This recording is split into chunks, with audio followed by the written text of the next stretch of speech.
National Weather Service in Cleveland has issued a severe thunderstorm warning for Marion County, eastern Hancock County, southwestern Seneca County, Wyandotte County until 12:15 a.m.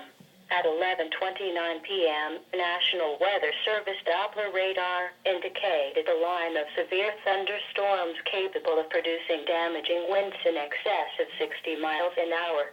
These storms were located along a line extending from Bamboo to 7 miles west of Upper Sandusky to 10 miles west of LaRue, and moving east at 60 miles an hour. Locations impacted include Upper Sandusky, Tiffin, Sycamore, Marion, LaRue, Prospect, Waldo, Morrill. This is a dangerous storm.